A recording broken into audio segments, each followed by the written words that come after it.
Sensible au bien-être de ses résidents, la maison de retraite Saint-Gabriel à Cugand a décidé d'agrandir son établissement. Les travaux étant terminés, l'inauguration a pu avoir lieu.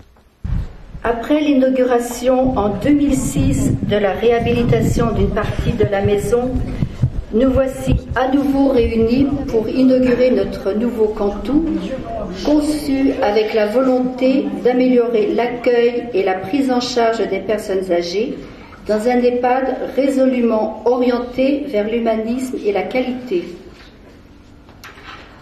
En 1995 avait été créée la structure pour personnes dépendantes et désorientées, une des premières de Vendée, afin de répondre aux besoins des familles en lien avec les organismes sociaux. La maison Saint-Gabriel, sollicitée par une forte demande d'inscription émanant de familles, a amené le conseil d'administration à rencontrer les structures locales hospitalières, dont le docteur Ould Daoudia, directeur de gériatrie du pôle Grand Ouest à Nantes, les CLIC, particulièrement le CLIC de notre territoire Montaigu, ainsi que celui de Clisson, les différents services à la personne âgée avant d'élaborer un projet d'agrandissement et a formulé le 11 décembre 2007 près du Crozme une demande d'extension de 15 lits dont 2 chambres d'accueil temporaire.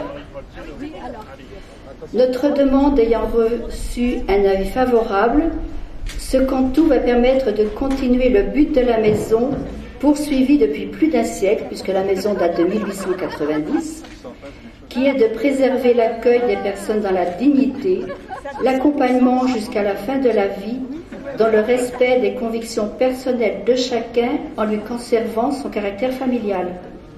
11 octobre 2010, aujourd'hui, nouvelle inauguration pour une extension pour mieux répondre aux besoins des personnes les plus vulnérabilisées, personnes atteintes de maladie d'Alzheimer, dont on parle beaucoup aujourd'hui, et d'où l'idée de ce nouveau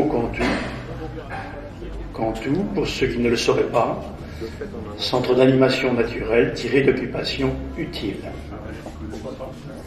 Et aujourd'hui, je voudrais ajouter, là où il y a de l'humanisme, il y a de la dignité. De tout temps, les responsables de Saint-Gabriel ont su s'engager pour s'adapter et développer le projet de la maison, devenue EHPAD, l'engagement militant au service d'une cause. Et quelle cause?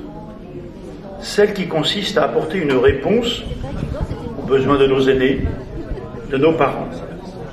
Une réponse que nous leur devons encore davantage lorsque, avec le vieillissement, le corps et l'esprit les fragilisent encore davantage au point de perdre leurs repères et de rendre de plus en plus difficiles les actes de la vie quotidienne. Une gestion associative, une maison située au cœur du bourg, ça aussi c'est important pour l'implication des résidents dans la vie de la cité. Ça c'est très important aussi pour qu'il y ait une communion, une communication entre les habitants de Cugand et les résidents de cette belle maison.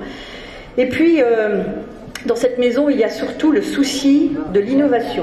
Et c'est la plus ancienne maison de retraite de Vendée, je le rappelle, et vous avez été une des premières maisons à penser à la prise en charge des personnes désorientées. À l'époque, on en parlait très peu, en 95, on en parlait très très peu, c'est assez récent. Et vous aviez été visionnaire à l'époque pour réfléchir à cette prise en charge assez spécifique avec du personnel formé pour cela. Et donc cette maison, elle a toujours une longueur d'avance. Je le dis parce que je le sais, il y a toujours des projets d'avance, vous êtes toujours dans l'innovation, dans la recherche de l'accompagnement le plus précis possible pour les nouvelles prises en charge des personnes âgées et des personnes désorientées avec l'inauguration de ce cantou. À noter que cette extension a coûté, TVA incluse, 2 415 757 €, incluant l'agrandissement de l'espace de stationnement ainsi que la création d'un jardin paysager.